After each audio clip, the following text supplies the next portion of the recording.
جس کا عمل ہو باثمر ایسے بشر کی بات کر، جس کا عمل ہو باثمر ایسے بشر کی بات کر، اور سایہ ہو جس کا ہر طرف ایسے شجر کی بات کر۔ آج کا یہ تعزیتی اجلاس ایسی ہی ایک عظیم شخصیت، مبلغ و مدافع مکتب اہل بیت، قاطع شرک و بدعت، معلم و مدرس اخلاق آیت اللہ علامہ شیخ محمد حسین نجفی کی یاد میں تعزیتی اجلاس منعقد کیا گیا ہے۔ آپ تمام احباب کا اس اجلاس میں اس طرح آنا اس بات کا غماز ہے کہ آپ علماء دین اور دین کے راستے سے کس طرح محبت و الفت رکھتے ہیں۔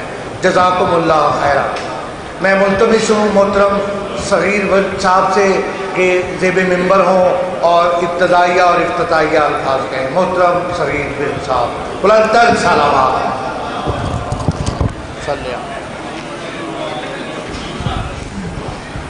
بسم اللہ الرحمن الرحیم۔ آج کا یہ عظیم الشان تعزیتی اجلاس اس عظیم شخصیت کو خراج تحسین پیش کرنے کے لیے رکھا گیا جس کی زندگی پوری آپ نے دیکھا ہے کہ دین مبین کی خدمت کے لیے گزری ہے، اور الحمدللہ کریا کریا شہر شہر جا کر بے لوث خدمت کر کے آج دیکھے کہ علماء حقہ کے چاہنے والے پورے پاکستان میں خصوصاً پنجاب میں جو حالت تھی، الحمدللہ وہ قبلہ محترم کی محنتوں سے علامہ قبلہ سبطین حیدر سبزواری صاحب بیٹھے ہوئے ہیں، 4 مجالس روز پڑھ رہے ہیں، اور یہ محنت ہے اس بزرگوار کی کہ جنہوں نے اپنی پوری زندگی اس دین مبین حقہ کے لیے اور اس مذہب کے لیے وقف کی، اور آج الحمدللہ ان کو خراج تحسین پیش کرنے کے لیے یہ پروگرام رکھا گیا، اور انشاءاللہ جید علماء کرام تشریف لا رہے ہیں، مومنین بھی انشاءاللہ بھی شروعات ہے۔ انشاءاللہ آپ دیکھیں گے کہ کس جوش و جذبے کے ساتھ حضرت آیت اللہ الشیخ قبلہ محمد حسین نجفی آل اللہ مقامہ کو خراج تحسین پیش کرنے کے لیے انشاءاللہ علماء کرام اپنے اپنے بیانات سے مومنین کو استفادہ حاصل کرائیں گے۔ تو میں آج پہلے شروعات سے نشست میں ہمارے حجت الاسلام والمسلمین خطیب العصر قبلہ آیت اللہ الشیخ محمد حسین نجفی صاحب کے عظیم مجاہد عالم دین کے مجاہد عالم دین جناب علامہ آغا سید سبطین حیدر سبزواری سے گزارش ہے کہ کرسی صدارت میں تشریف لائیں۔ ان کے ساتھ ساتھ بزرگ عالم دین جن کی بے بہا خدمات ہیں، جن کا نام ہی جب آتا ہے تو تمام خدمات ان کی سامنے آ جاتی ہے، جناب حجت الاسلام والمسلمین علامہ حافظ سید کاظم رضا نقوی صاحب سے گزارش ہے کہ ممبر پہ تشریف لائیں۔ عظیم باپ کے بیٹے حجت الاسلام علامہ سید محمد رضا موسوی صاحب سے گزارش ہے کہ ممبر پہ تشریف لے آئیں۔ جناب محترم قاسم علی قاسمی صاحب جنرل سیکرٹری شیعہ علماء کونسل پنجاب سے گزارش ہے کہ ممبر پہ تشریف لے آئیں۔ علامہ قبلہ ریاض حسین جواتی صاحب سے گزارش ہے کہ ممبر پہ تشریف لے آئیں۔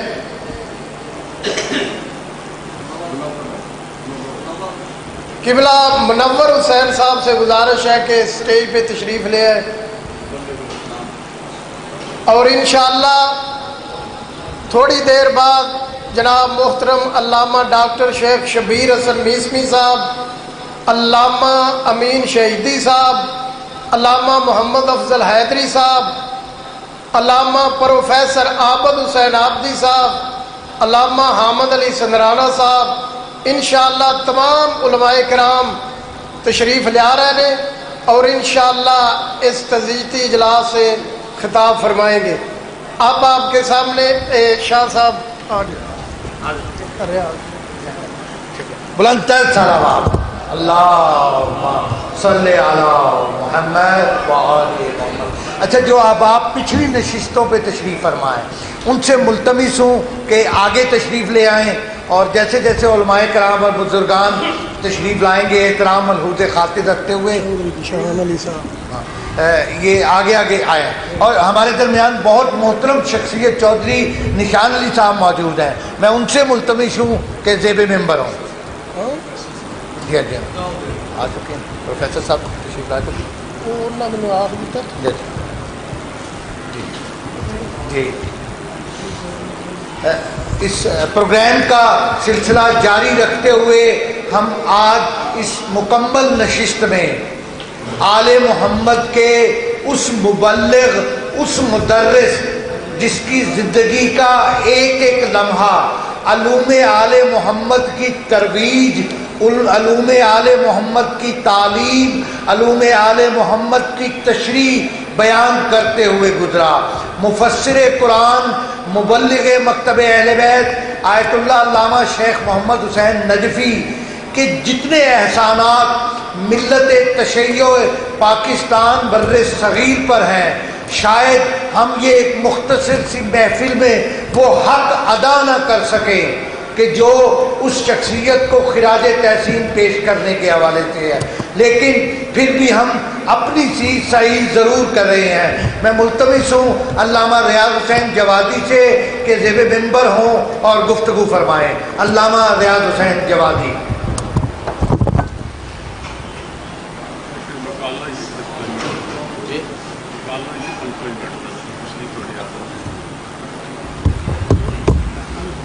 بر محمد وآل محمد صلوات۔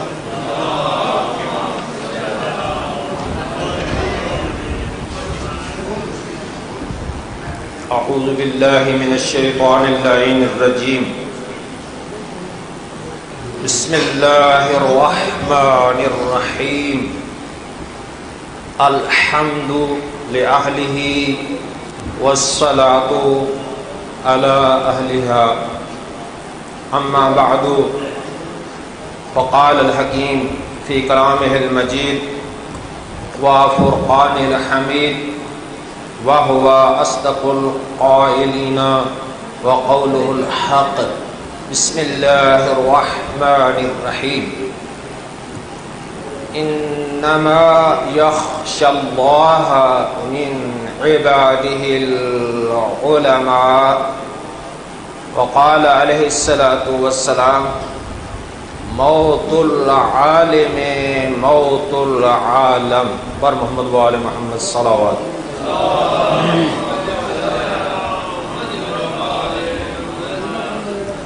ارشاد باری تعالیٰ ہوتا ہے انما یخشی اللہ من عبادہ العلماء، سوائے اس کے فقط صرف اللہ کے بندوں میں سے اللہ سے جو ڈرتے ہیں وہ علماء ہیں۔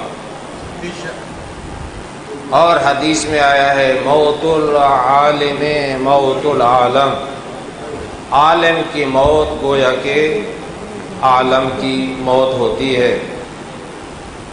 تو جس سلسلہ میں یہ پروگرام منعقد ہو رہا ہے وہ بہت بڑی عظیم شخصیت ہیں، محسن ملت جعفریہ، مجاہد ملت، ناصح ملت، قاطع الکفر والشرک والبدعت، ترجمان مذہب حق، فقیہ اہل بیت، عالم اسلام کے بے مثال مفکر، آسمان و علم و عمل کے روشن ماہتاب، فلک تشیع کے چمکتے ہوئے آفتاب، اساسہ ملت تشیع علم و عمل کی ایک بہت بڑی شخصیت حضرت آیت اللہ العظمیٰ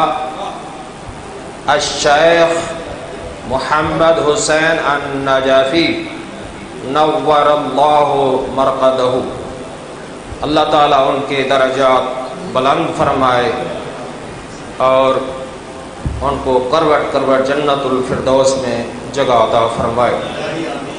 لہٰذا میں مختصر ٹائم کے اندر، بہت سے علماء موجود ہیں، تو میں صرف 2-3 آیات کا ترجمہ، سب سے پہلے قبلہ کی تصنیفات کا تھوڑا سا تذکرہ کرنا چاہتا ہوں۔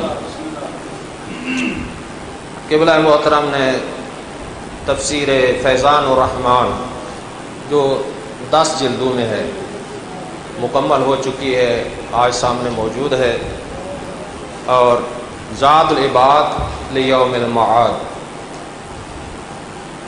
اعتقادات امامیہ، اثبات الامامت، اصول الشرعیہ، قوانین الشرعیہ، تحقیقات الفریقین فی حدیث الثقلین، اور قوانین الشرعیہ، ترجمۃ القرآن، ترجمہ وسائل الشیعہ 20 جلدی اردو زبان میں، اسلامی نماز، تجلیات صداقت، اقامت البرہان، سعادت الدارین فی مقتل الحسین، اصلاح الرسوم، تنزیہ الامامیہ، اصلاح المجالس والمحافل کے مؤلف اور مصنف ہیں۔ قبلہ محترم نے جامع علمیہ سلطان المدارس الاسلامیہ سرگودا میں ان کی بنیاد رکھی، اور عقیلہ بنی ہاشم کے بھی بانی ہیں، اللہ تعالیٰ ان کو جنت الفردوس میں جگہ عطا فرمائے۔ صرف 2-3 آیات اور اس کا ترجمہ آپ کی خدمت میں ہدیہ کرنے لگا ہوں، کیونکہ یہ ہفتہ وحدت ہے۔ سورہ رحمان میں اللہ تبارک و تعالیٰ ارشاد فرماتا ہے، مرج البحرین یلتقیان بینہما برزخ لا یبغیان فبأی آلاء ربکما تکذبان یخرج منہما اللؤلؤ والمرجان۔ بر محمد وآل محمد صلوات۔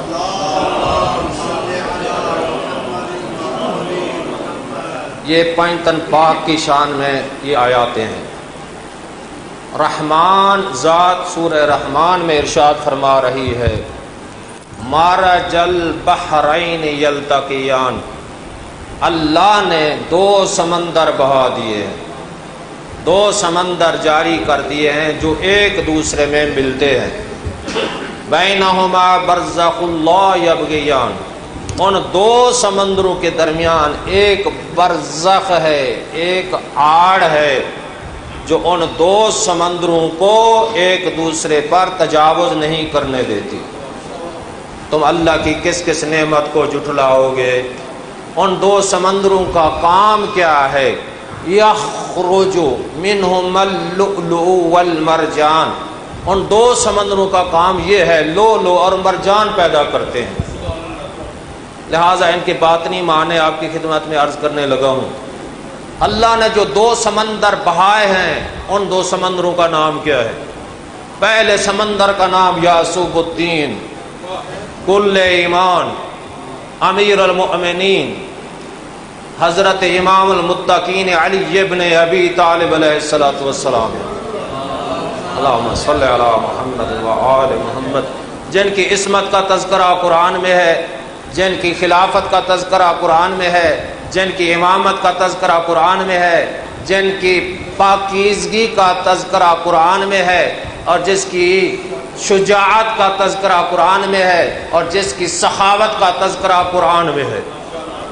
کیونکہ علی کا معنی بلند ہے، مولا علم میں بھی بلند ہے، مولا حلم میں بھی بلند ہے، مولا سخاوت میں بھی بلند ہے، مولا عدالت میں بھی بلند ہے، مولا شجاعت میں بلند ہے، اس لیے اسے علی کہتے ہیں۔ توجہ ہے۔ دوسرے بحر کا نام کیا ہے؟ 2 اللہ نے سمندر بہائے، رسول کی لخت جگر زکیہ، طاہرہ، محدثہ، راضیہ، مرضیہ، صادقہ، صدیقہ، صدوقہ، الفاطمۃ سیدۃ نساء العالمین بی بی صلی اللہ علیہ وسلم۔ یہ وہ بی بی ہیں جن کے بچوں کے جھولے ملائکہ جھلاتے ہیں، یہ وہ بی بی ہیں جن کے بچوں کو لوری ملائکہ دیتے ہیں، یہ وہ بی بی ہیں جس کے احترام کی خاطر سید المرسلین کھڑے ہو جاتے ہیں، یہ وہ بی بی ہیں جن کے دروازے پہ جبرائیل امین جنت سے پشا کے لا کر کہتا ہے انا خیاط الحسنین، میں حسنین کا درزی ہوں۔ یہ وہ بی بی ہیں جس کی چوکھٹ پہ ہاتھ رکھ کے سید المرسلین آیت تطہیر کی تلاوت کرتے ہیں۔ دو ہو گئے، بڑا تیزی سے گزر رہا ہوں۔ ایک برزخ ہے جو ان دوسرے کو تجاوز نہیں کرنے دیتا، اس برزخ کا نام کیا ہے؟ اس برزخ کا نام یا ایھا المزمل کے مصداق نبی ہے، یا ایھا المدثر کے مصداق نبی، طٰہٰ کے مصداق نبی، یاسین کے مصداق نبی، یا ایھا الرسول کے مصداق نبی، جسے اللہ نے پورے قرآن میں یا محمد کہہ کے نہیں پکارا، صفتوں سے پکارا۔ کبھی ارشاد فرمایا یا ایھا المزمل، اے چادر اوڑھنے والے نبی، کبھی ارشاد فرمایا اے میرا پاک و پاکیزہ نبی، کبھی ارشاد فرمایا وما ارسلناک الا رحمۃ للعالمین، اے میرے حبیب ہم نے تجھے تمام عالمین کے لیے رحمت کلی بنا کر بھیجا۔ اس شان کیا ہے اس نبی کی؟ اللہ فرما رہا ہے وما کان اللہ لیعذبہم وانت فیہم، اے میرا حبیب جب تک دنیا میں رہو گے میں تیری امت پہ عذاب نازل نہیں کروں گا۔ ہمارے نبی کی عظمت یہ ہے ہر نبی کو اللہ نے نام لے کر پکارا، کبھی ارشاد فرمایا یا آدم، کبھی ارشاد فرمایا یا موسیٰ، کبھی ارشاد فرمایا یا عیسیٰ، کبھی ارشاد فرمایا یا نوح، کبھی ارشاد فرمایا یا داؤد۔ ہر نبی کو نام کے ساتھ پکارا، اے موسیٰ، اے عیسیٰ، اے داؤد، اے نوح، اے داؤد۔ لیکن ہمارے نبی کی شان یہ ہے پورے قرآن میں آپ کو یا محمد نہیں ملے گا، صفتوں سے پکارا ہے۔ کبھی ارشاد فرمایا اے میرا حبیب ہم نے تجھے تمام عالمین کے لیے رحمت کلی بنا کر بھیجا۔ سر دو جملے عرض کرنے مکمل ہو جائے آیت۔ کیوں؟ رحمت کلی کے دو پر ہیں۔ اللہ فرما رہا ہے یؤتکم کفلین، اے میرا حبیب ہم نے تجھے دو پر عطا کیے۔ ان دو پروں کا نام کیا ہے؟ ایک کا نام مولا امام حسن ہے، دوسرے کا نام مولا امام حسین ہے۔ تو آخری جملہ عرض کر رہا ہوں، اللہ فرما رہا ہے یخرج منہم اللؤلؤ والمرجان، ان دو سمندروں کا کام یہ ہے لولو مرجان پیدا کرتے ہیں۔ لولو سے مراد مولا امام حسن علیہ السلام ہے، مرجان سے مراد مولا امام حسین علیہ السلام ہے۔ بر محمد وآل محمد صلوات۔ موبائل قبلہ موبائل وآل محمد۔ یقیناً آل محمد کے ذکر کرنے والے کے، آل محمد کا دین بیان کرنے والے کے تعزیتی اجلاس میں ذکر محمد و آل محمد بھی سعادت کا باعث ہے۔ حضرت محترم دامن وقت میں اتنی گنجائش ہے، دامن وقت میں اتنی ہی گنجائش ہے کہ میرے سامنے یہ اور آپ کے محترم علماء کرام، شخصیات اور بزرگان تشریف لائیں گے، تو آنے والے مقررین سے گزارش ہے کہ یہ سیمینار قبلہ آیت اللہ شیخ محمد حسین نجفی کے حوالے سے آپ جو بھی اپنے تاثرات یا گفتگو 2 سے 3 منٹ مختصراً، تاکہ ہم ان بزرگ شخصیات کو جو یہاں موجود ہیں یا جو تشریف لائیں گے انہیں زیادہ سن سکیں۔ میں ملتمس ہوں محترم سجاد حسین آوان صاحب سے مولانا کہ تشریف لائیں اور مختصر وقت کے لیے اپنے خیالات کا اظہار۔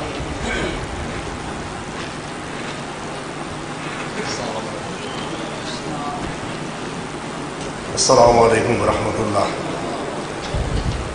اعوذ باللہ من الشیطان الرجیم، بسم اللہ الرحمن الرحیم۔ وقالوا الحمد للہ الذی ہدانا لہذا وما كنا لنهتدي لولا ان هدانا اللہ لقد جاءت رسل ربنا بالحق والصلاة والسلام والتحیۃ والاکرام علی سید الاسلم ما فی الوجود سر اللہ فی کل موجود نقطۃ دائرۃ الوجود مولانا و مولا الثقلین جد الحسن والحسین بالقاسم محمد قال رسولنا الاعظم موت العالم موت العالم صلوات بر محمد و اہل بیت محمد۔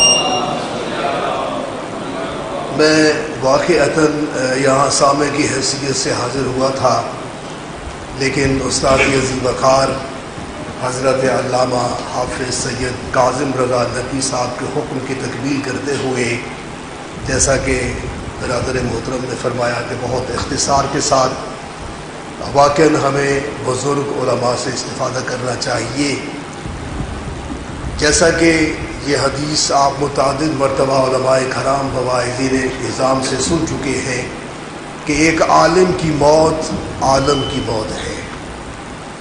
حضرت آیت اللہ العظمیٰ الشیخ محمد حسین نجفی اعلی اللہ مقامہ اس عظیم ہستی کا نام ہے کہ جو واقعتاً عقیدہ محافظ عقیدہ توحید و عظمت اہل بیت تھے۔ آپ دیکھ رہے ہیں کہ ایک عرصہ سے ملک پاکستان میں بعض عناصر جو ہے تشیع کے اندر مبتل عقائد اور گمراہ کن نظریات کو فروغ دینے میں مصروف ہیں، تو ایسے میں جہاں دیگر علماء کرام نے ان مبتل عقائد اور گمراہ کن نظریات کے خلاف علم جہاد بلند فرمایا ہے، ان میں اگر میں یہ کہوں تو یہ مبالغہ اور غلط بیانی نہیں ہوگی کہ صف اول پر یہ مجاہد اعظم حضرت آیت اللہ محمد حسین نجفی صاحب کی شخصیت تھی کہ جنہوں نے تمام تر خطرات کو بالائے طاق رکھتے ہوئے اور تمام تر مصلحتوں سے بے نیاز ہو کر کے خالصتاً وہ دین وہ عقیدہ توحید ہمارے سامنے رکھا جو پیغمبر خدا اور اہل بیت رسول نے ہمیں سمجھایا تھا۔ چونکہ ظاہراً دامن وقت میں اتنی گنجائش نہیں، مجلس تو اگر پڑھنا ہو تو بہرحال استاذی مکرم کا یہ فیض ہے اور اہل بیت علیہ السلام کا نظر کرم ہے، لیکن چونکہ میں چاہتا ہوں کہ میں واقعتاً ان علماء کی سیرت اور کردار کو ہمیں دہراتا رہنا چاہیے تاکہ جو ہے ہماری نسلوں میں بھی یہ فکر، یہ عقائد صحیحہ، یہ معرفت توحید، معرفت ائمہ علیہ السلام جو ہے وہ صحیح معنی میں جس طرح سے اہل بیت علیہ السلام نے ہمیں توحید کی معرفت بتائی ہے، ہم ویسے ہی اپنی اولادوں اور اپنی آنے والی نسلوں تک منتقل کر سکیں۔ حضرت آیت اللہ شیخ محمد حسین نجفی صاحب کی جو علمی و روحانی جامعیت ہے وہ مسلم ہے۔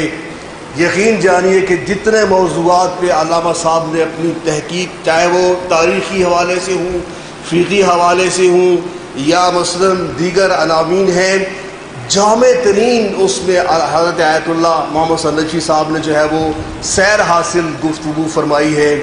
آپ میں سمجھتا ہوں کہ اس وقت بر صغیر میں اگرچہ شہید انسانیت دیگر جو مقتل کی کتابیں ہیں ان کی جامعیت یقیناً مسلم ہے، لیکن جو حضرت آیت اللہ محمد حسین نجفی صاحب نے سعادت الدارین فی مقتل الحسین جیسی عظیم ایک انتہائی جامع اور ایک انتہائی مدلل کتاب تحریر فرمائی ہے، میں سمجھتا ہوں اردو کی تاریخ میں اس کی کوئی مثال نہیں ملتی۔ اس میں کوئی شک نہیں، میں دوسری کتب کی نفی نہیں کر رہا۔ حضرت آیت اللہ آغالی کیا نام تھا نکن صاحب نے شہید انسانیت تحریر فرمائی، لیکن وہ مختصر ہے، اس کی جامعیت میں کوئی شک نہیں ہے۔ اسی طرح میں بس ایک واقعہ، اگرچہ میرے پاس 20 واقعات ہیں، میں شکر گزار ہوں حضرت علامہ حافظ کاظم رضا نقوی صاحب اور دیگر برادران اور بالخصوص جناب چودھری شان صاحب کا کہ جنہوں نے اس پروگرام کا اہتمام کیا اور شخصیات پہ اور بالخصوص ان پہ گفتگو ہونی چاہیے، لیکن ایک مختصر سا واقعہ ان کی علمی جامعیت کا۔ حضرت آیت اللہ تو بہرحال ایک اعلیٰ علمی شخصیت ہے، میری زبان سے نکل گیا، تو جناب حضرت اپنا سید نیاز حسین صاحب اور اللہ مقامہ، یعنی میں نے خود ان کی زبان سے اپنے کانوں سے میں نے سنا ہے، اگرچہ وہ واقعہ تھوڑا سا طولانی ہے لیکن میں اس کو مختصر کرتا ہوں۔ وہ فرماتے ہیں کہ چونکہ مجھے اس بات امامت جو شیخ محمد حسین نجفی علی اللہ مقامہ نے تحریر فرمائی تھی. فرماتے ہیں کہ چونکہ مجھے اس کا علم نہیں تھا تو وہ لندن میں کہیں مقیم تھے. فرماتے ہیں کہ بہت ساری کتب رکھی ہوئی تھی تو میں نے ایک کتاب نکالی اور میں نے اسے پڑھنا شروع کیا. جب میں نے اس کو ابتدا سے دیکھا تو وہ اس بات امامت تھی جس کے مصنف تھے حضرت آیت اللہ محمد حسین نجفی صاحب. ان کا یہ فرمانا ہے کہ اس بات امامت پر اتنی مدلل اور مستند گفتگو جو حضرت شیخ محمد حسین نجفی صاحب نے فرمائی ہے اس کی ہمیں کوئی مثال نہیں ملتی. آخر میں دعا گو ہوں خداوند متعال تمام علماء حق کا سایہ ہمارے سروں پر تعدیر قائم و دائم رکھے اور خداوند متعال ان کی فکر کو ان کے نظریات کو، چونکہ میں سمجھتا ہوں کہ اس میں کوئی شک نہیں، دو چیزیں ہیں عقیدہ اور عمل، اصول و عقائد اور فروع و عبادات. چونکہ قبر میں اصول و عقائد کا معاملہ ہے اور آپ یہ سمجھتے ہیں کہ اصول و عقائد پر ذرا برابر بھی معافی کی گنجائش نہیں ہے. اور حضرت آیت اللہ محمد حسین نجفی صاحب نے عقائد تشیع کی جس قدر حفاظت فرمائی ہے، میری دعا ہے خداوند متعال یقیناً ان کے درجات عالی ہیں، خداوند متعال متعالی فرمائے. وآخر دعوانا ان الحمد للہ رب العالمین والسلام علیکم ورحمۃ اللہ وبرکاتہ. آخر میں استاد ذی وقار حضرت حافظ کاظم رضا نقوی صاحب کا مشکور ہوں کہ جنہوں نے مجھے اس قابل سمجھا کہ میں یہ مختصر سا سبق جو ہے ان کے سامنے آپ کو سنایا ہے. والسلام علیکم ورحمۃ اللہ. جزاک اللہ. میں ہمارے درمیان موجود ہے سابق چیئرمین امامیہ آرگنائزیشن برادر لال مہدی، ان سے ملتمس ہوں کہ اسٹیج پہ تشریف لے آئیں، اور محترم جعفر شاہ صاحب موجود ہیں، ان سے بھی ملتمس ہوں کہ اسٹیج پہ تشریف لے آئیں. ابھی اسٹیج پہ ہمارے پاس، ہم ابھی تھوڑی دیر میں آپ کو سنیں گے. آیت اللہ علامہ محمد حسین نجفی علی اللہ مقامہ کی اگر زندگی کو جن احباب نے قریب سے دیکھا ہے، آپ اپنے قول، فعل، عمل، سیرت میں پیروے امیر المومنین ایسے نظر آتے تھے کہ آپ کے جاذبہ اور دافعہ بھی راہ امیر المومنین سے بہت مماثل تھے. اگر آپ کی دوستیاں تھیں تو وہ فقط حق اور لا الہ الا اللہ کی خاطر. اگر آپ کے کوئی مخالف تھے تو وہ بھی اسی بنا پر تھے کہ آپ راہ حق کے سچے پیروکار اور سچے راہی تھے. آپ سب جو احباب اس وقت یہاں موجود ہیں ایسے ہی معتقد اور ایسے ہی پیار کرنے والے ہیں کہ جنہوں نے آیت اللہ محمد حسین نجفی علی اللہ مقامہ سے زندگی بھر پیار کیا. ہمارے درمیان ایسی ہی ایک شخصیت چودھری نشان علی صاحب موجود ہیں کہ جو زندگی بھر قبلہ کے انتہائی معتقد پیار کرنے والے اور دوستوں میں تھے. میں ان سے گزارش کروں گا کہ تشریف لائیں اور کچھ جذبات کا ضرور اظہار کریں. بلندتر صلوات.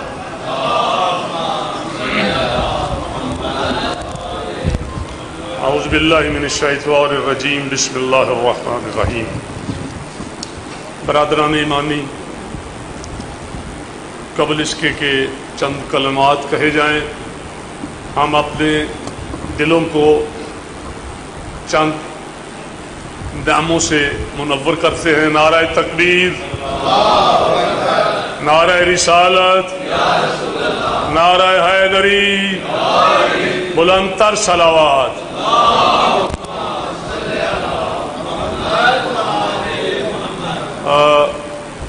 چونکہ پروگرام ترتیب دیا ہے ہم نے ہی، میری ضرورت تو نہیں تھی، بہرحال چند الفاظ، چند اشعار آپ کی خدمت میں پیش کرنا چاہتا ہوں. اس پروگرام کے روح رواں صغیر عباس ورق، اور ان کے بعد جناب محترم پروفیسر جناب میجر نصیر صاحب، انہوں نے بہت محنت کی ہے. الحمدللہ اس تعزیتی پروگرام میں کافی لوگ تشریف لا رہے ہیں، چونکہ دفتری ماحول بھی ہے، آج چھٹی کا دن نہیں ہے. تو میں قبلہ کی آیت اللہ العظمی الشیخ محمد حسین نجفی علی اللہ مقامہ کی شان میں ایک ایسے دو اشعار پیش کرنا چاہتا ہوں جو پروفیسر عابد صاحب نے کل خوانی کے موقع پہ پڑھے تھے اور جو بڑے معروف ہوئے، اور وہ ہر محفل کی پہچان بنے۔ بالکل موقع کی مناسبت سے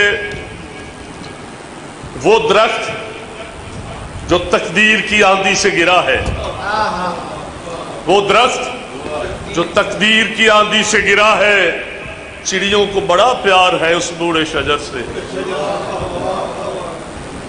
برادران ایمانی،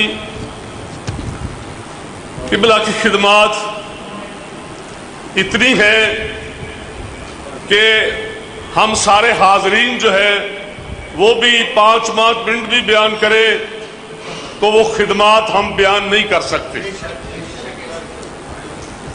لیکن پھر بھی ہم سارا کچھ علماء سے سنیں گے، اور انشاءاللہ اس پروگرام میں جو قبلہ کی خدمات، قبلہ کی تقاریر و تفاسیر، قبلہ کی کتب کا حوالہ، قبلہ کی خدمات، اس کا موقع انشاءاللہ ہم نے پروگرام بنایا ہے کہ جناب قبلہ سبطین سبزواری صاحب آخر میں روشنی ڈالیں گے۔ بے شک ہمارے مہمان گرامی بھی تشریف لا رہے ہیں، لیکن ان قبلہ کا ایک مقام ہے کہ وہ بڑے اچھے انداز میں انشاءاللہ قبلہ کے یہ تعزیت بھی پیش کریں گے، اور ان کی خدمات جو ہے قبلہ کی وہ بھی پیش کریں گے۔ بلکہ میں تو یوں کہوں کہ آج ہم سب میزبان ہیں، اور ایک روحانی شخصیت آیت اللہ العظمیٰ آج ہمارے میزبان ہے، آج ہمارے مہمان ہیں، آج روحانی شخصیت ہمارے میزبان ہیں، کیونکہ ہم انہیں ہدیہ تعزیت پیش کر رہے ہیں۔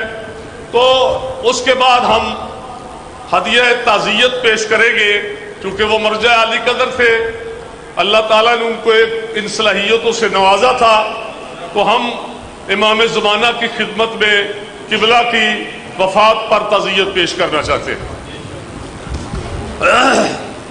برادران ایمانی، اسی موضوع پر ہی ایک اور شعر، بدلہ نہ تیرے بعد بھی موضوع گفتگو، بدلہ نہ تیرے بعد بھی موضوع گفتگو، تو جا چکا ہے پھر بھی میری محفلوں میں ہے، تو جا چکا ہے، بدلہ نہ تیرے بعد بھی موضوع گفتگو، بدلہ نہ تیرے بعد بھی موضوع گفتگو، تو جا چکا ہے پھر بھی میری محفلوں میں ہے۔ والسلام علیکم ورحمۃ اللہ۔ جزاک اللہ۔ چودھری نشان علی صاحب اپنے محبت بھرے جذبات کا اظہار کر رہے تھے، اور دل سے جو بات نکلتی ہے اثر رکھتی ہے۔ ہمارے درمیان ایسی ایک شخصیت موجود ہے کہ جو اپنے خیالات اور جذبات کو شاعری کے جذبوں میں پرو کر پیش کرتے ہیں۔ سابق چیئرمین امامیہ آرگنائزیشن برادر لال مہدی خان صاحب ہم میں موجود ہیں، میں ان سے ملتمس ہوں کہ اپنے خیالات اور اپنے جذبات کا اظہار کریں۔ جناب محترم لال مہدی صاحب۔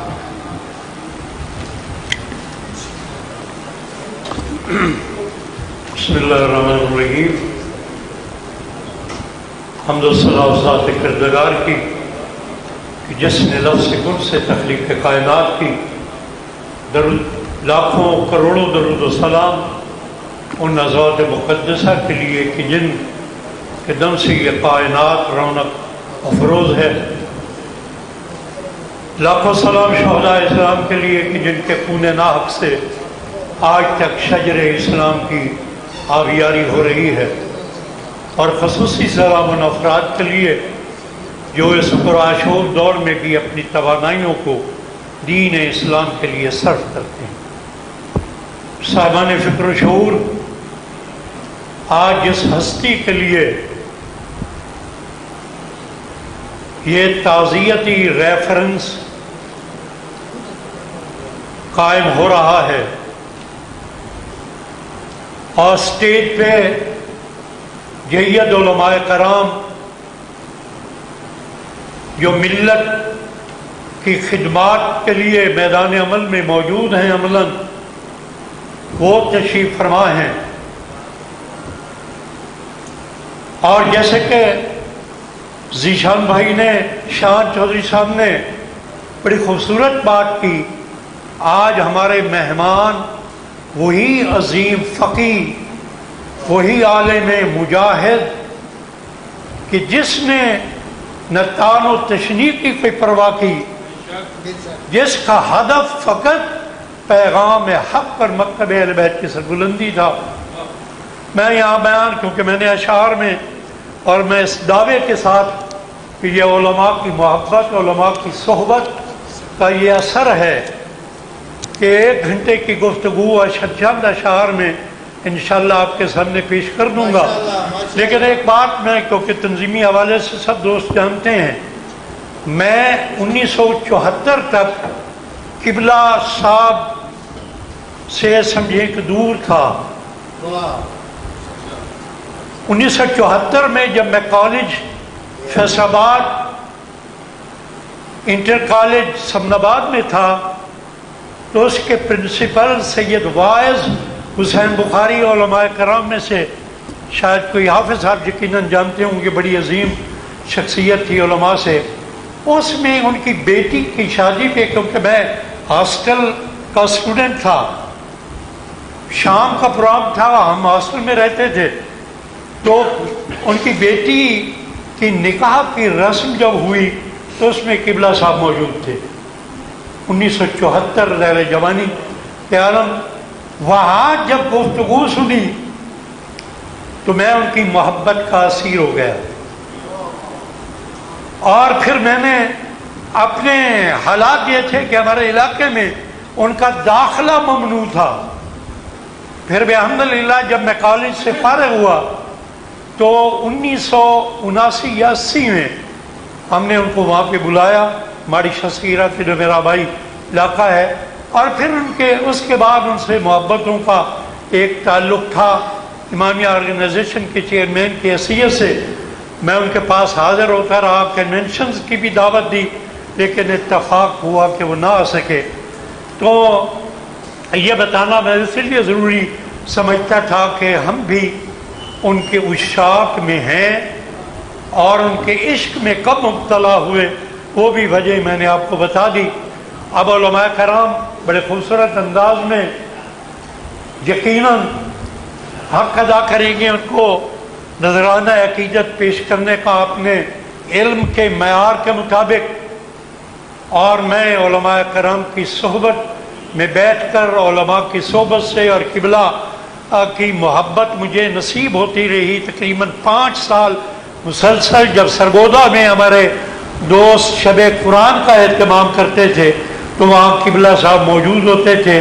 ان کی دعائیں، ان کی محبتیں، اور ایک بڑا اعزاز آج تک میری زندگی میں مرتے دم تک رہے گا کہ 2019 میں جب میں جھنگ کے ایک علاقے میں نے اشرا پڑھنے کے لیے میں وہاں گیا تو مجھے پتہ چلا کہ 2 کلومیٹر کے فاصلے پہ قبلہ صاحب نے اشرا پڑھنا ہے.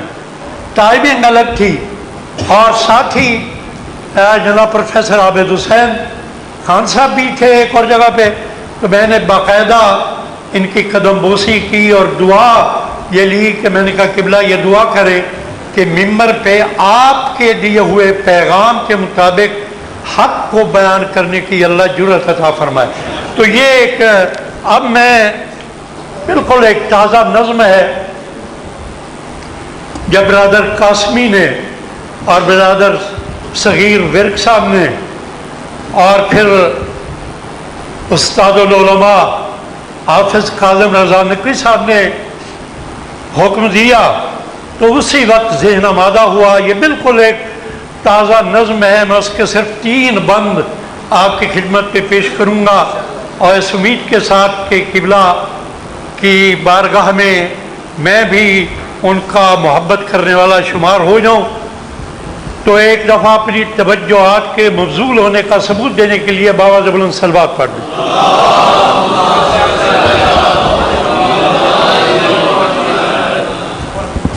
وہ آسمان علم و فضیلت کا آفتاب، وہ آسمان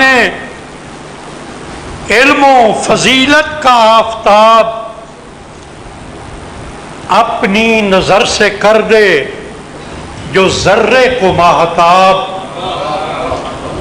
کئی ایسے ماہتاب نظر آئیں گے آپ کو، مولانا ظہور حسین خان صاحب کی صورت میں، پروفیسر عابد حسین صاحب کی صورت میں. اپنی نظر سے کر دے ذرے کو آفتاب، عقائد کے گلستاں میں مثل بوئے گلاب. عقائد کے گلستاں میں مثل بوئے گلاب، اور مکتب کی عظمتوں کا جس کا عمل نصاب. مکتب کی عظمتوں کا جس کا عمل نصاب.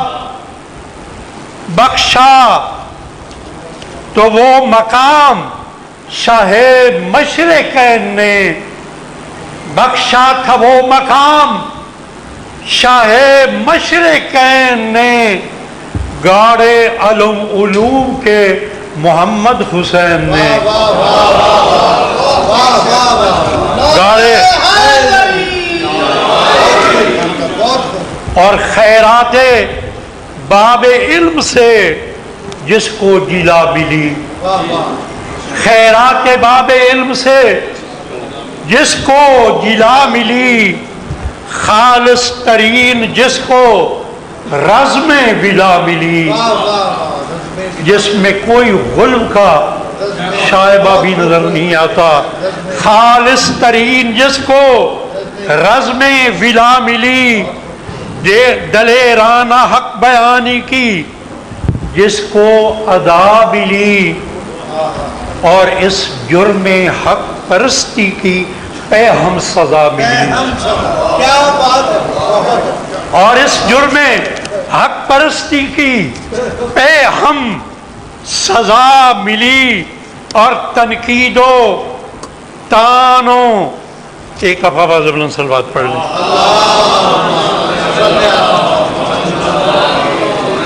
بارے دیگر سر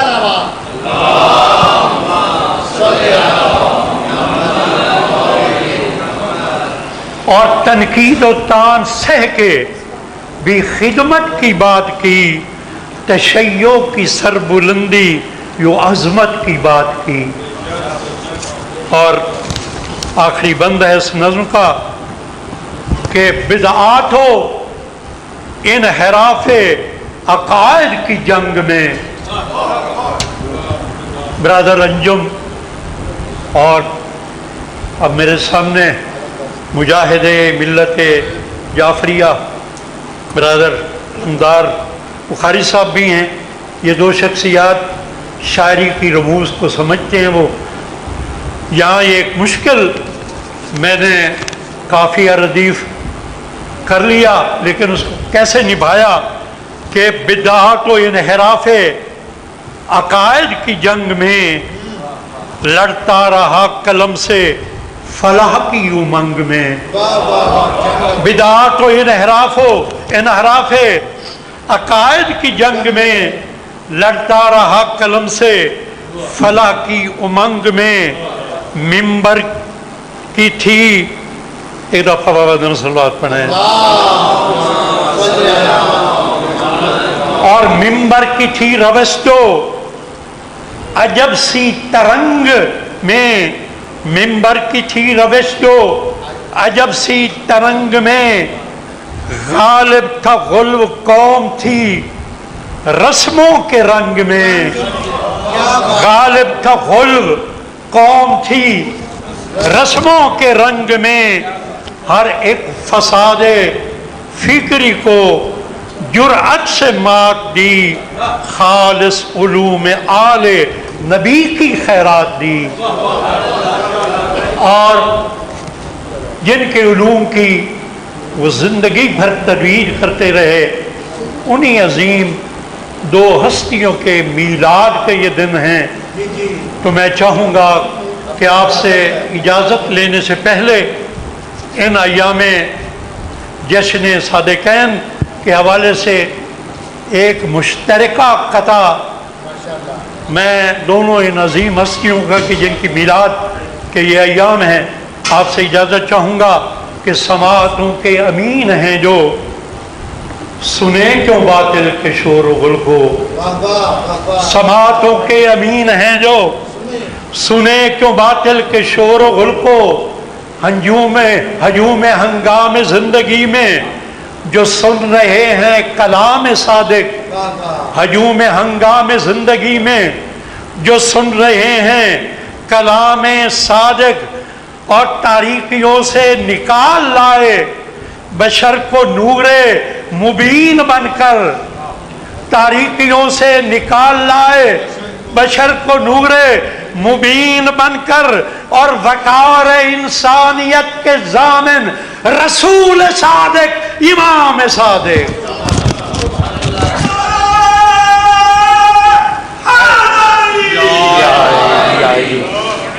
محترم لال مہدی خان صاحب اپنے محبت بھرے خیالات کا اظہار کر رہے تھے۔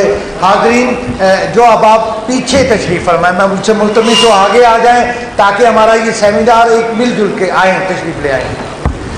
آیت اللہ علامہ محمد حسین نجفی کا جیسے میں نے پہلے ذکر کیا، آپ اپنی دوستیوں اور محبتوں میں بھی اسی طرح واضح تھے، جیسے آپ اپنے اعلائے کلمت الحق بیان کرنے میں سکردو سے لے کر کراچی تک اور پشاور سے لے کر گوادر تک آپ نے ہمیشہ جب بھی کلمہ حق بیان کیا وہ فقط اور فقط توحید اور رسالت اور امامت کا پرچم بلند کرنے کے لیے۔ جن احباب نے آیت اللہ کی زیارت کی یا ان سے ملاقات، اور خاص طور پہ جب آپ لاہور تشریف لاتے تھے، وفاق علماء شیعہ پاکستان کا کنونشن ہو، علماء کی مختلف محافل یا میٹنگز ہوں، تو آپ کی شخصیت علماء کے اس گلدستے میں بھی ایک ایسے کھلے ہوئے پھول کی مانند ہوتی تھی کہ وہ محفل تر و تازہ ہوتی تھی۔ آپ ہی کے ایک بہت پیارے دوست جو آج ہم میں موجود نہیں، عالم دین آغا علی الموسوی علیہ رحمہ، ان کے فرزند آغا سید محمد رضا موسوی ہم میں موجود ہیں۔ میں ان سے ملتمس ہوں کہ زیب ممبر ہوں اور آیت اللہ محمد حسین نجفی کے حوالے سے اپنے والد صاحب کی اگر کوئی یادداشتیں ہیں یا کچھ خیالات کا اظہار کریں۔ بلندتر صلوات۔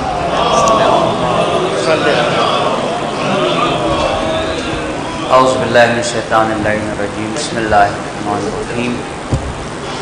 اول العلم معرفت الجبار و آخر الامر تفویض امرو الیہ۔ ہاں جی، یہ میں بچپن میں پڑھایا گیا ہے جی، ہم سلام میں تھا جی، یہ جملہ کہاں پہ تھا؟ بہرحال علماء کرام کے ذہن میں شاید نہ ہو۔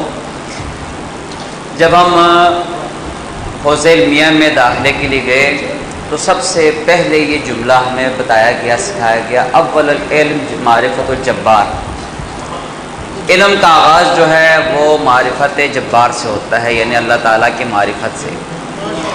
وآخر الامر تفویض امر الیہ، اور علم کا آخر جو ہوتا ہے یعنی علم حاصل کرنے کے بعد اپنے تمام کام اللہ کے حوالے کر دینا۔ الحمدللہ، خدا کا شکر ہے کہ خدا نے یہ توفیق دی کہ اس عظیم شخصیت کے بارے میں چند جملے بیان کروں، یہ میں اپنے لیے فخر سمجھتا ہوں۔ ذہن محترم والد صاحب کے فوت کے بعد میں مدرسے میں بیٹھا ہوا تھا تو کسی نے کہا کہ جناب علی علامہ صاحب تشریف لا رہے ہیں۔ میں ان کو جانتا نہیں تھا اتنا،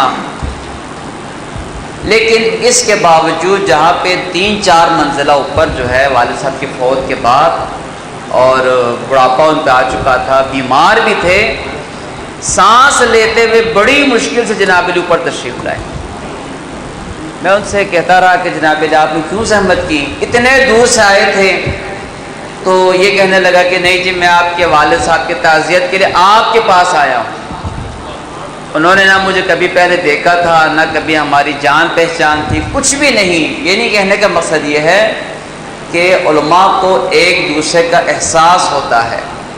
عزیزان محترم، یہ عالم دین اس دنیا سے گئے، جانا ہم نے بھی ہے، ہم نے ان کی زندگی سے کچھ سیکھنا ہے۔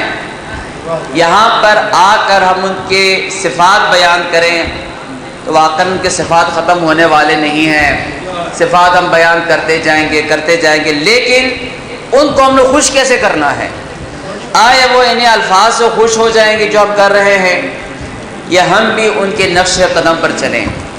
ماشاءاللہ جو عالم دین تھے علامہ حسین صاحب نجفی صاحب، وہ یہ نہیں دیکھتے تھے کہ میرے بات پہ کون خوش ہوتا ہے اور کون ناراض ہوتا ہے۔ جو دین کی بات تھی وَتَفْوِيضُ الْأَمْرِ إِلَيْهِ، یعنی جو ہمیں سکھایا گیا ہے، جو ان پر واجبات تھا انہوں نے انجام دے دیا۔ وگرنہ عزیزان محترم ہمارے ہاں یہ ہوتا ہے، ہم دیکھتے ہیں کہ اس بات پہ کون ناراض ہوتا ہے، کون خوش ہوتا ہے، اس سے جناب علی میرے آمدنی میں کتنے میں اضافہ ہو جائے گا، کون میرے لیے داد دے گا۔ لیکن عزیزان محترم اگر انسان ہر کام اللہ کے لیے کرے، ہر کام، چونکہ لوگوں نے آپ پہ اعتراض کرنا ہے ہی ہے، ہو ہی نہیں سکتا کہ آپ کوئی اچھا کام کریں اور کوئی اعتراض نہ کرے، ٹھیک ہے جی۔ آپ نے ماشاءاللہ اپنی زندگی میں دیکھا ہوگا، ایک چھوٹا سا میں واقعہ بیان کرتا ہوں۔ ایک حاجی بیمار تھا، حج پہ چلا گیا، تو ایک جوان جو ہے اس نے جناب علی اس کو اپنے کاندھے پہ اٹھایا۔ اس زمانے میں تو ویل چیئر وغیرہ تو نہیں ہوتا تھا۔ حج کروانے کے 40 دن کے بعد اپنے کاندھے پہ اس کو بٹھا کے طواف بھی کیا، صحیح صفا و مروہ بھی کیا، تمام اعمال انجام دینے کے بعد کہا جی اچھا جی اب آپ خوش ہیں بابا جی، ہوں ٹھیک ہو؟ کہتا ہاں بیٹا اللہ آپ کو سلامت رکھے، آپ کو اجر عظیم عطا کرے، لیکن مجھے ایک شکایت ہے آپ سے، جب آپ چلتے تھے تو آپ کی ہڈیاں جو ہے مجھے چبھتی تھی۔ تو عزیزان محترم اعتراض تو ہر ایک نے کرنا ہے، تو یہ عالم دین بھی ماشاءاللہ اتنے اعتراضات کے باوجود انہوں نے کبھی بھی اپنے ان الفاظ سے پیچھے نہیں ہٹے، یہ نہیں فرمایا کہ نہیں جی اب مجھ سے غلطی ہو گئی آئندہ میں نہیں کہوں گا۔ تو آپ اور میرے لیے بھی درس ہے کہ ہم بھی اپنے زندگی میں حقیقت کو دیکھیں۔ آج کل جتنا آپ اور میرے دین میں غیر شرعی، غیر قانونی، غیر اخلاقی، میں کیا کیا الفاظ بیان کروں، بہرحال سر پہ امامہ ہیں، آپ سب ہمارے راز ہیں، محرمدان ہیں، کیا کچھ ہمارے مذہب میں نہیں آیا۔ انہیں مجالس اور محافل میں دیکھیں آپ اور مجھے نظر آتا ہے کہ وہ کام ہوتا ہے، وہ الفاظ بیان ہوتے ہیں جو ہم سن ہی نہیں سکتے۔ ایسے سے مجالس ہوتا ہے اگر ہم نہ بھی جائیں تو لوگ کہیں گے جی آقا صاحب مجلس سننے نہیں آتے، اگر ہم جائیں وہاں پہ جو کچھ بولا جاتا ہے چپ کر کے ہم سنیں، پھر یہ کہنا کہ جی آقا صاحب چپ کر کے بیٹھ کے سنتے رہے، اور اگر ہم کچھ بولیں تو کہیں گے دیکھیں جی آقا صاحب نے مجلس خراب کر دی۔ تو عزیزان محترم افسوس صد افسوس سے کہنا پڑتا ہے، خصوصاً پنجاب میں الحمدللہ ابھی باقی جگہوں پہ یہ چیز نہیں پھیلی، پنجاب میں ہمیں نظر آتا ہے، اور یہ آہستہ آہستہ جو ہے لاہور کو اپنے ارد گرد جو ہے وہ گھیرے میں لے رہا ہے۔ ہمارے مجالس اور محافل میں اگر ہم واقعاً یہاں پر آئے ہیں ان کو تحسین کرنے کے لیے، ان کی روح کو خوش کرنے کے لیے، تو عزیزان محترم بانیان، مجالس رکھنے والے، محافل رکھنے والے، ہم سب پر ضروری ہے کہ ہم لوگوں کو حق اور حقیقت کی بات بتائیں۔ خدا بحق محمد و آل محمد اس مرحوم کے درجات کو بلند فرما، اور ہمیں بھی فقط الفاظ بیان کرنے کے ساتھ نہیں بلکہ عملی طور پہ ہمیں بھی ان کے فرامین پر عمل کرنے کی توفیق عطا فرما۔ والسلام علیکم ورحمۃ اللہ۔ میرے سامنے دو انتہائی محترم شخصیات موجود ہیں۔ محترم منیر حسین گیلانی صاحب بزرگ ملی رہنما ہیں، علماء سے بڑا قریبی تعلق ہے، میں آپ سے گزارش کروں گا اسٹیج پہ تشریف لے آئیں۔ محترم سید علمدار حسین بخاری صاحب تشریف لائیں، ان سے بھی گزارش کروں گا کہ اسٹیج پہ تشریف لائیں، علماء کے ساتھ تشریف فرماؤں، آئیں تشریف لائیں۔ مولائے متقیان کا فرمان ہے کہ عالم بنو یا طالب علم بنو یا ان دونوں سے محبت کرنے والے۔ آیت اللہ العظمہ علامہ محمد حسین نجفی کی زندگی کچھ ایسے ہی عمل اور کردار سے سجی ہوئی تھی۔ آپ خود عالم تھے، طالب علم بھی رہے، اور آپ کے حلقہ احباب میں ہمیشہ وہ لوگ نظر آئے جو علماء سے محبت کرتے ہیں، جو طالب علم بننے کی کوشش کرتے ہیں یا ان دونوں سے کم از کم محبت کرتے ہیں. اسٹیج پہ ہمارے سامنے لاہور کی ایک اور شخصیت محترم اقبال حسین زیدی صاحب موجود ہے. میں ان سے گزارش کروں گا کہ مختصراً الفاظ میں قبلہ آیت اللہ محمد حسین نجفی کے حوالے سے اپنے خیالات کا اظہار کریں. جناب اقبال حسین زیدی صاحب، بلند تر سالاباد.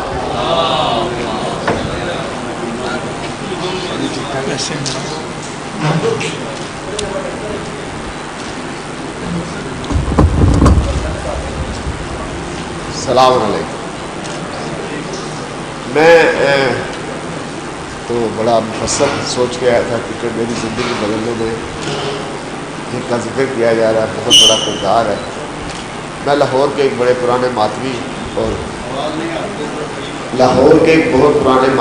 اور دیندار گھرانے سے میرا تعلق ہے.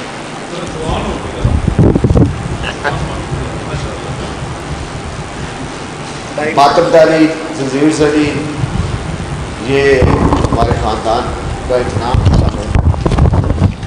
اور ظاہر ہے میری بھی طبیعت ویسی ہی ہوئی، لیکن کچھ چیزیں اللہ تعالیٰ آپ کی طبیعت میں قدرتی طور پر ڈال دیتا ہے.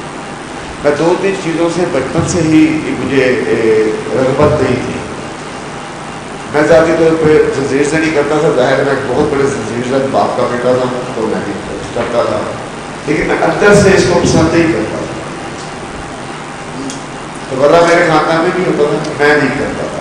مجھے وہ الفاظ جو دوبارہ میں استعمال کیا تم سے کراہیت آتی ہے، بچپن کی بات کر رہا ہوں، آپ کو اسکول کے زمانے میں ننگا ماتا مجھے کبھی نہیں پسند تھا. مجھے آج تک سمجھ آتی کہ انسان اتنی آسانی سے کیسے سڑک کے اوپر ننگا ہو سکتا. بہرحال زندگی گزرتی رہی اور اس کے بعد میں میرے سے بات چلا گیا. میرے اللہ نے مجھ پر رحمت کی کہ 1985 میں نے انگلینڈ کے اندر اسلام قبول کیا. اب یہ لفظ ایسا ہے کہ میں سید بھی ہوں، زیدی بھی ہوں، تو یہ ایک عام طور پر چھپانے والے تھا. تو میں نے وہاں اسلام قبول کیا اور اسلام قبول کرنے کے بعد میں نے لندن چھوڑا پاکستان آیا.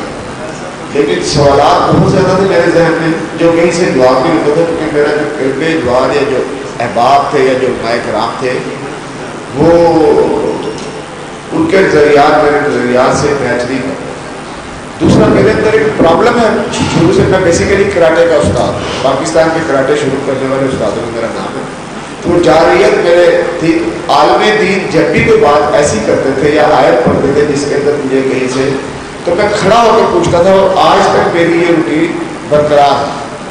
بڑے سے بڑے عالم دین ہوں، حکیم رضوی صاحب ہوں اور بے شمار نام ہے. میں نے اس لیے یہ نام دیا کہ اس کے بعد میں ایک چھوٹی سی بات کروں گا، آپ لوگ غصہ نہ کیجیے.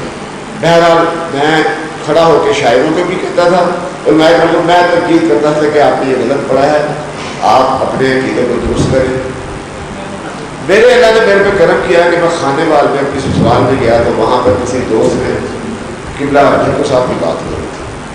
اس نے مجھے اپنی کتاب سعادت پر بتایا ہے کہ دیکھیں یہ کیا کیا اس میں لکھا ہوا ہے اور کیا کیا نظریات ہیں. یہ تو بالکل انہوں نے شیعت کا بڑا کر دیا. اس نے ایک دو برے لفظ دیے جو ظاہر مجھے اس وقت اتنے معیوب تو نہیں لگے کیونکہ میں اتنے جانتا نہیں تھا.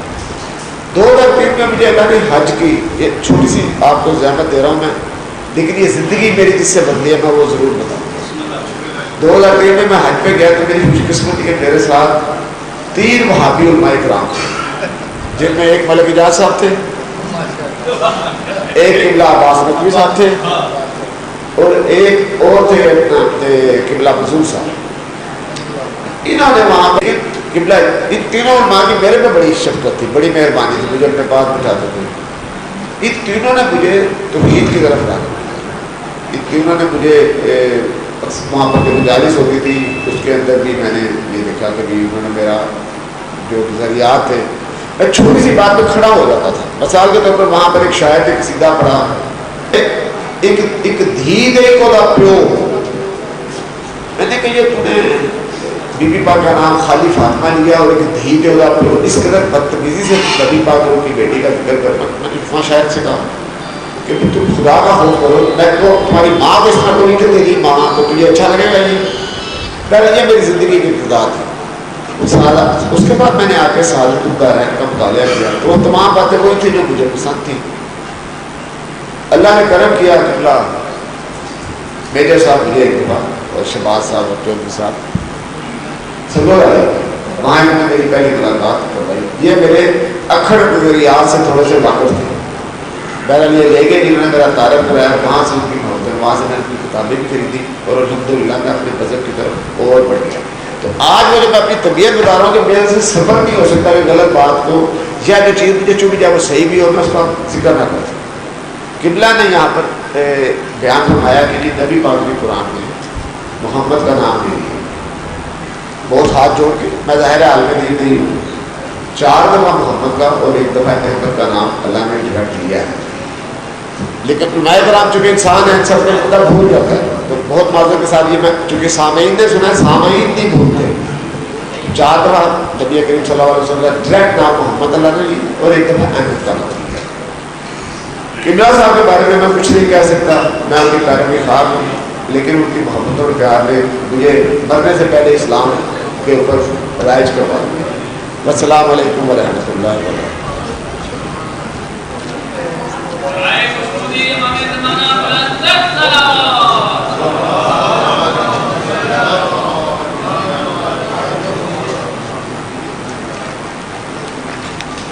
بر حبیب خدا ختم الانبیاء بلندر سراوات.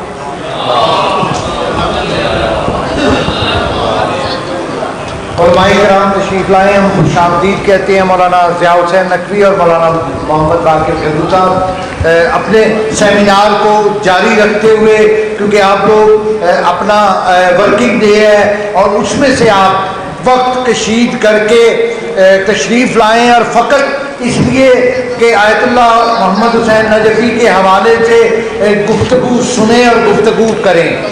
میں ہمارے درمیان انتہائی محترم شخصیت, بزرگ ملی رہنما ہے, قومی سیاست میں آپ کا اہم کردار رہا ہے. قبلہ ڈھکو آیت اللہ محمد حسین ڈھکو صاحب سے بہت قصب فیض کرتے رہے ہیں, جس کا میں خود عینی شاہد ہوں جامعۃ المنتظر میں. محترم منیر حسین گیلانی صاحب سابق وفاقی وزیر مملکت ہمارے درمیان موجود ہیں. میں ان سے ملتمس ہوں کہ مختصر وقت کے لیے, ہم نے بہت سے بزرگان کو سننا ہے, آئیں اور اپنے خیالات کا اظہار کریں.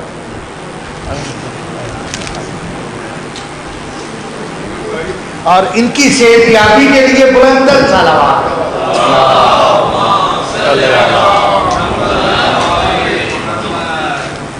کتنا کا مختصر کتنا مناسب بزرگ پیچھے لین ہے 10 منٹ. بسم اللہ الرحمن الرحیم. آج مختلف دور کے اور قریب کے دوستوں کو دیکھ رہا ہوں, اور میرا خیال ہے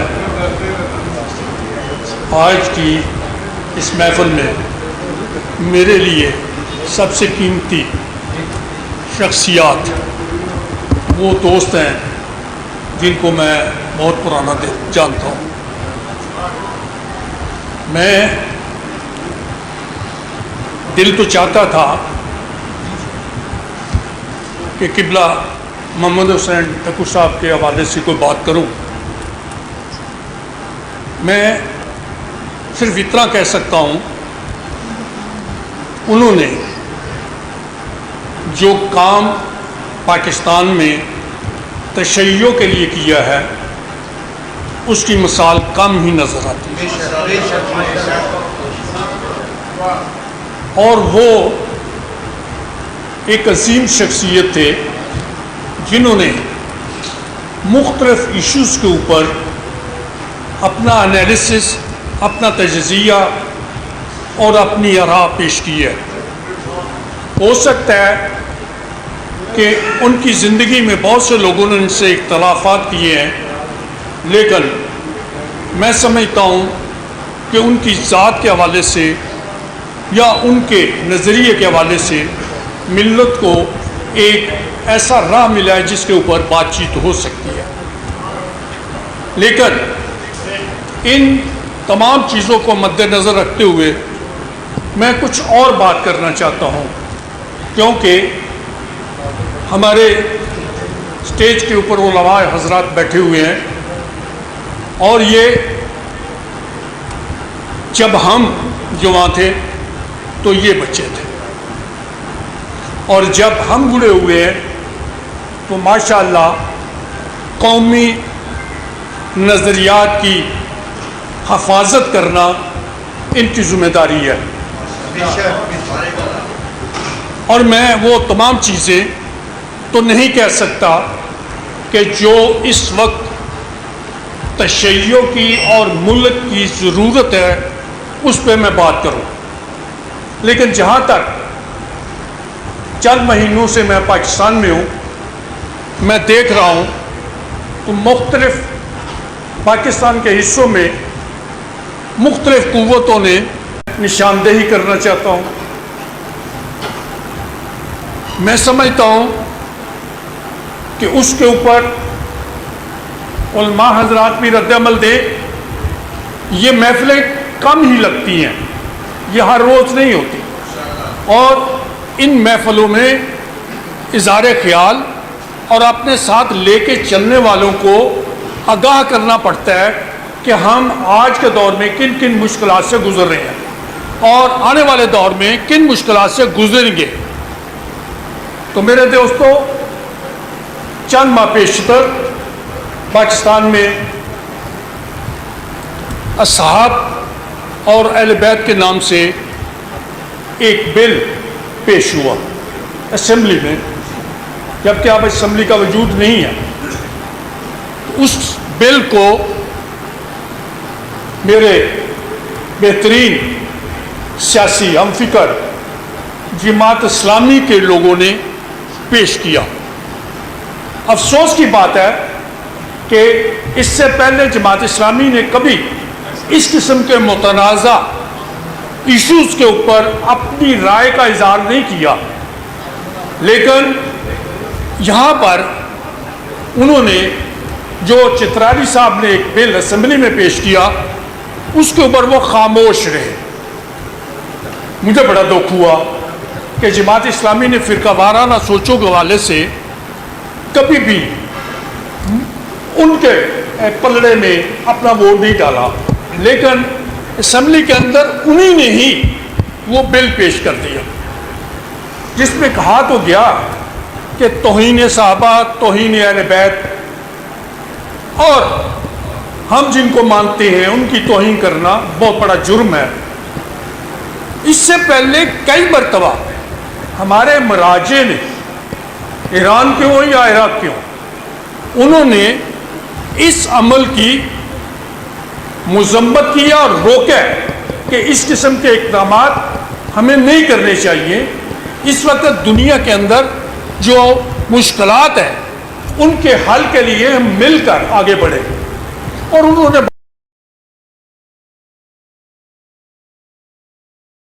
دوستوں سے کہا کہ اگر کراچی سے ڈائری لے کے نکلے اور پارا چنار تک اور گلگت بلتستان تک جائیں تو لوگوں سے پوچھیں آپ نے پہلی ربیع الاول کی کیا تیاری کی تھی، ہر کوئی کچھ نہ کچھ جواب دے گا.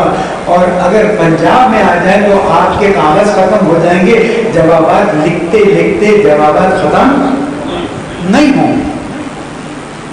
یہاں تک تو بات بہت اچھی، اور ظاہر ہے کہ جب ایک چنگار سے سامنے والا شکار گر جائے تو پھر حملہ کرنے کی کیا ضرورت ہے؟ وہ حملے کی ضرورت ہی نہیں پڑی. لیکن میں ایک اور بات کی طرف توجہ دلاتا ہوں. مجھے اچھا لگ رہا ہے کہ میں عید میلاد النبی اور ولادت امام جعفر صادق علیہ السلام کے موقع پر آپ لوگوں کے درمیان میں موجود ہوں، اور ایک بات کہتے ہوئے میں پورے پاکستان میں یہ پیغام دے رہا ہوں، بار بار ریپیٹ کر رہا ہوں کہ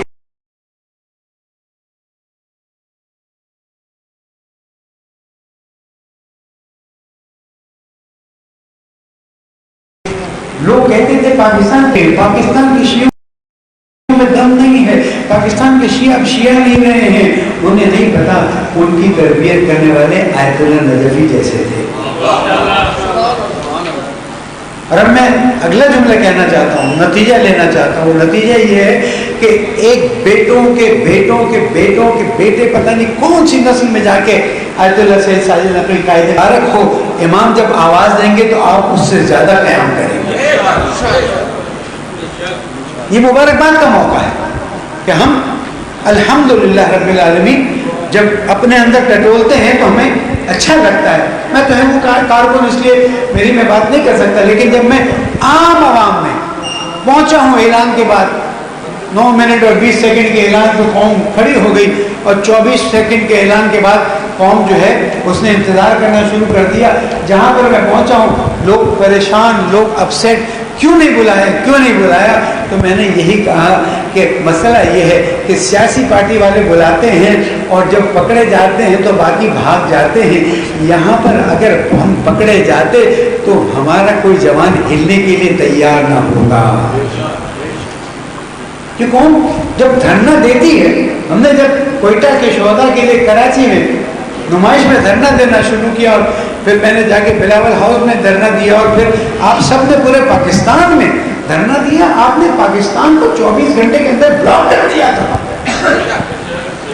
میرے قائد نے کہا کہ میرا پاکستان, ان کا جملہ تھا, میرا پاکستان ہماری اس قول کا متحمل نہیں ہو سک رہا تھا, اور اگر اسلام آباد کی شکل بدل جاتی تو میرے پاکستان کو نقصان پہنچ سکتا تھا. اور جب ایک قول پر ارباب اقتدار کو پتہ چل گیا کہ اگر یہ قول پہ اتنی ہلچل مچ سکتی ہے تو آنے کے بعد کیا ہوگا, اس لیے ارباب اقتدار نے بل کو اپنے ہاتھ سے ہی بل میں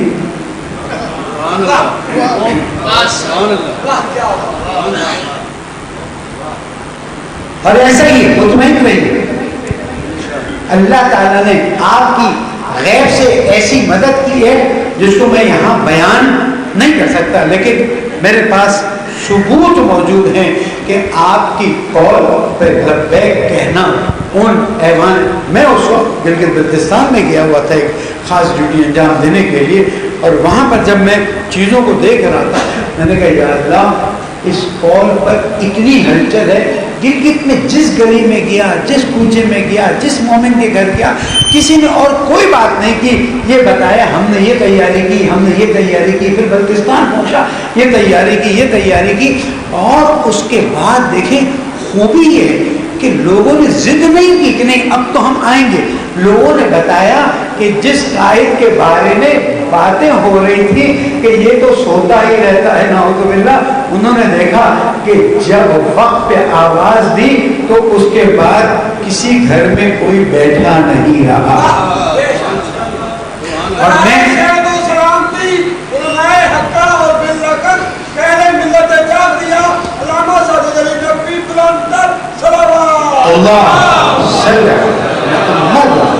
اور میں یہاں پر تمام علماء پورے پاکستان, مدارس, پرنسپل حضرات, خاص کر ذاکرین حضرات, توقع نہیں تھی لیکن ہم غلط تھے, وہ صحیح تھے.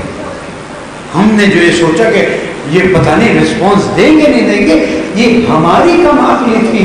ہمیں شعور نہیں تھا کہ وہ مکتب کے ساتھ کتنے مخلص ہیں کہ صرف خود ہی قیام نہیں کریں گے, اپنے تمام سننے والوں کو بھی قیام پر مجبور کریں گے.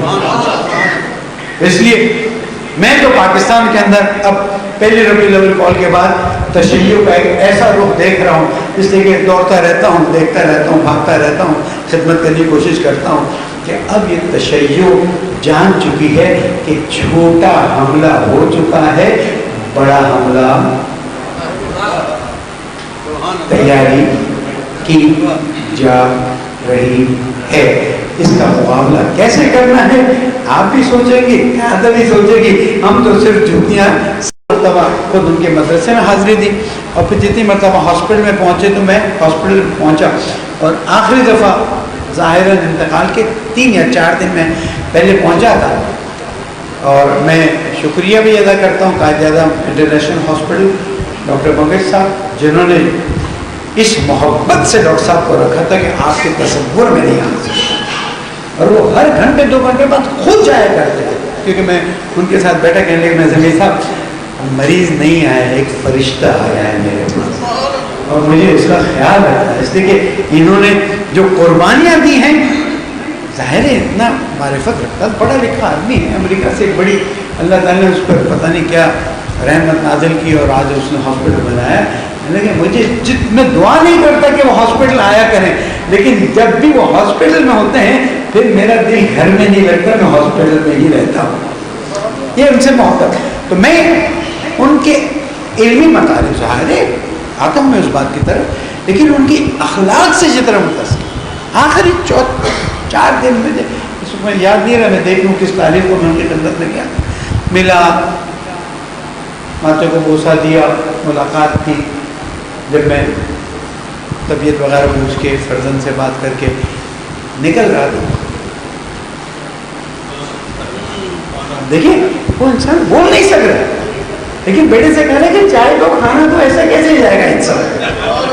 لیکن اخلاق کی گفتگو ہوئی. اور میں ڈاکٹر صاحب سے کہوں گا کراچی کب آ رہے ہیں اپنی ٹیم کے ساتھ، میں وہاں پر سیمینار کا پروگرام کروں گا اور میں چاہوں گا کہ وہاں پر ان باتوں کو بتایا جائے. مجھے شرمندگی ہے اس دن میں اس وقت کوئی اختیار نہیں رکھتا تھا. جب مجھے پتہ چلا کہ ان کو ایئرپورٹ کی طرف بھیج دیا گیا، جب میرے لوگ پہنچے ایئرپورٹ میں ان کے پاس، ہمیں پتہ چلا واپس جا رہے ہیں، انہوں نے کہا نہیں بیٹا، ان سے کہا میں نہیں پہنچ سک رہا تھا، انہوں نے کہا نہیں بیٹا کوئی مسئلہ نہیں ہے، علمی کاموں میں اور علمی خدمات میں قربانیوں کے بغیر آگے بڑھ ہی نہیں سکتے.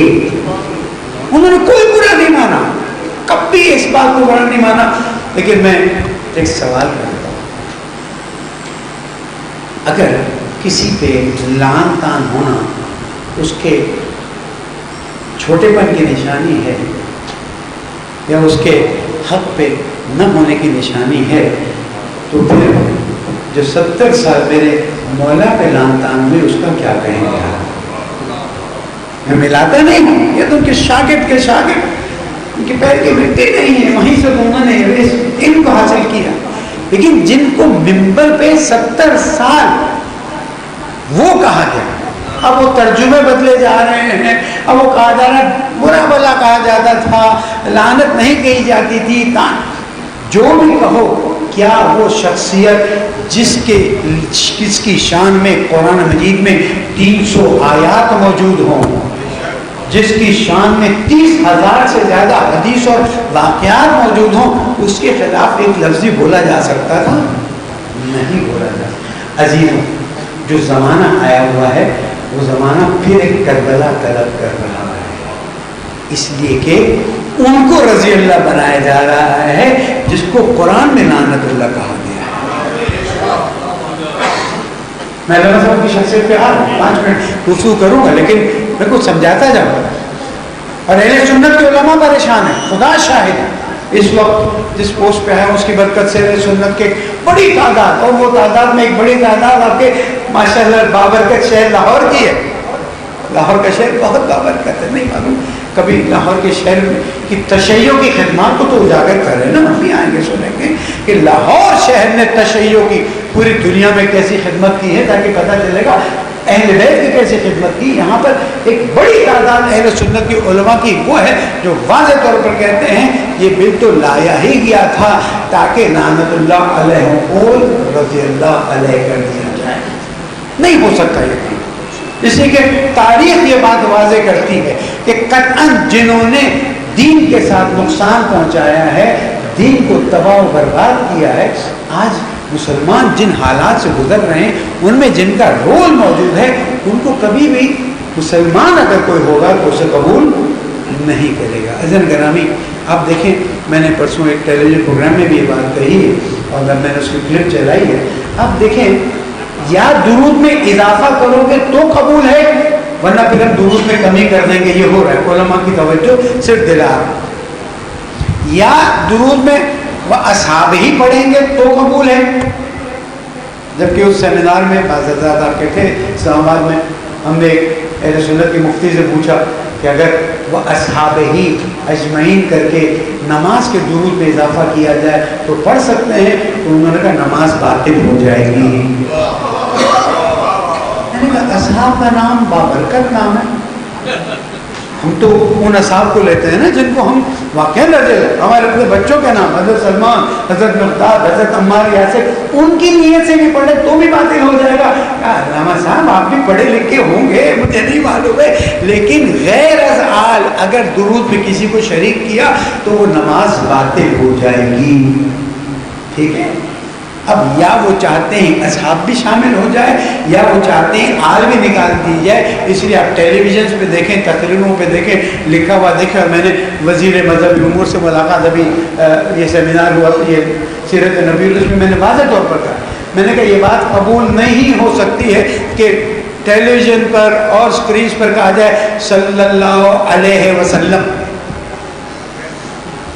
یہ شان رسالت میں توہین کی بڑی مثال ہے. اگر اس کو فوری طور پر نہ روکا گیا تو میری تنظیم مجھے اجازت دے یا نہ دے, میں ذاتی طور پر بھی تو مسلمان ہوں, اس کے خلاف بہت بڑا ایکشن لینے جا رہا ہوں. اور میں لاہور کے حضرات سے تعاون مانگتا ہوں کہ اصحاب کو اگر درود میں شامل کرنے کا اتنا شوق ہے تو جہاں پر آج کم ہوتے ہی اس کو کیوں نہیں شامل کرتے. بدن گرامی, میں درخواست کروں گا ان حضرات سے کہ جو آیت اللہ شیخ محمد نجفی صاحب کے ساتھ رہے ہیں, اور اب بھی جیسے بتایا کچھ کتابیں ابھی پرنٹ نہیں ہوئی ہیں, ٹھیک ہے کہ پرنٹ نہیں ہو سک رہی ہیں تو کم از کم سافٹ کاپیز ان کی جو ہیں وہ سوشل میڈیا پہ ڈالیں. ہم سمجھتے ہیں کہ لوگ نہیں پڑھتے ہیں لیکن کتابوں کو پڑھا جاتا ہے. آپ دیکھیں دین اسلام دین علم ہے, بس آخری جنم جملے, دین اسلام دین علم ہے, دین عقل ہے.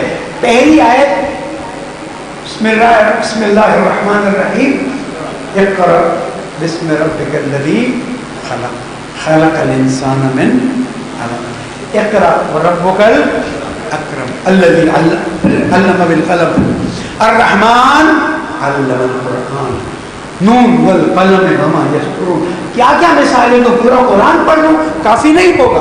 اس کے بعد اللہ تعالیٰ نے معجزہ بھی قرآن رکھا, یعنی اللہ سبحانہ و تعالیٰ نے اسلام کی حقانیت کو ثابت کرنے کے لیے جہاں حضور اکرم کی شخصیت, ان کا کردار, ان کا اخلاق رکھا, وہاں پر علم کو اور عقل کو معیار قرار دیا.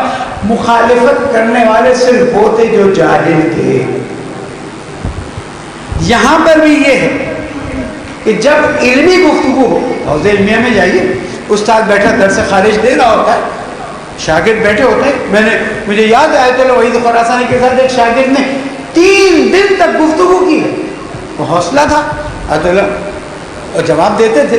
تو علمی اختلاف کا طریقہ معین ہونا چاہیے, اور وہ طریقہ ہے وہ ایک دلیل دیتے ہیں دوسری دلیل دیتے ہیں. ہم نے بھی اپنے استاد کے ساتھ ایک نقطے پر ہماری ٹیم نے گفتگو کی. اب میں کچھ اس کی جزیات نہیں بتانا چاہتا, لیکن جب گفتگو ہوتے ہوتے ایک نتیجے تک پہنچے, استاد نے کہا مجھے تو پھر سے دیکھنا پڑے گا, اس لیے کہ آپ لوگوں کی باتوں میں وزن آتا ہے. عالم سے علمی گفتگو کرتا ہے اور جاہل صرف پتھر مارنا جانتا ہے. اس لیے جس نے زبان سے پتھر مارے, جس نے سوشل میڈیا پہ پتھر مارے, ان پر آپ ترحم کیجئے, ان کو گالی مت دیجئے. جیسے کہ قبلہ صاحب کا کردار دیکھ لیجئے, جو میں نے بعض چیزیں سنی ہیں, آج بھی بہت سنی, کہ انہوں نے اپنے مخالف کے لیے کبھی بد دعا نہیں کی اور ہمیشہ چاہا کہ یہ میری بات سمجھے. قبول کرے یا نہ کرے وہ پھر الگ بات. اس لیے ہم اگر قبلہ صاحب کو یاد رکھنا چاہتے ہیں تو نمبر 1 ان کے طالب علموں کو مزید آگے بڑھنا چاہیے, اور اتنا آگے بڑھیں تو خدائی دین ہوتی ہے کہ ان سے آگے نکل سکے, بہت اچھا ہے. اگر نہیں نکل سکتے تو کم از کم جو ان کے افکار ہیں ان افکار کو پھیلائیں, اور جن چیزوں پہ مخالفت ہوئی ہے اس پر علمی محفلیں قائم کریں. کس کا ڈر ہے؟ اگر سامنے والا کوئی علمی دلیل لاتا ہے ڈاکٹر صاحب تو اس میں کون سی بڑی بات ہو, لیکن اگر سامنے والا علمی دلیل نہ لائے اور صرف اور صرف گالیوں پہ یا بدتمیزی پر اتر آئے, وَإِذَا خَاطَبَهُمُ الْجَاهِلُونَ قَالُوا سَلَامًا, پھر وہاں پر ہم سلام کہہ کر نکل جائیں گے انشاءاللہ. باقی گفتگو چہروں میں بھی حاضری ہماری, اور میں ابھی سے ڈاکٹر صاحب سے ریکویسٹ کرتا ہوں کہ مجھے 2 یا 3 نام دیں, تاکہ جب ہم کراچی میں پروگرام کر رہے ہیں, مجھے پروگرام دیکھ کے بہت افسوس ہوا کہ میں نے ابھی تک کراچی کے لیے کیوں نہیں سوچا. میں اپنی کوتاہی کا اقرار کرتے ہوئے انشاءاللہ ڈاکٹر صاحب سے ابھی سے ریکویسٹ کرتا ہوں کہ خدا را جلد از جلد ہمیں ٹائم دیجیے, تاکہ ہم بھی قبلہ صاحب کی جو علمی کاوشیں ہیں, جو اخلاقی چیزیں ہیں, عوام تک پہنچا دیں. اور ہمارا کام ہے وما علینا الا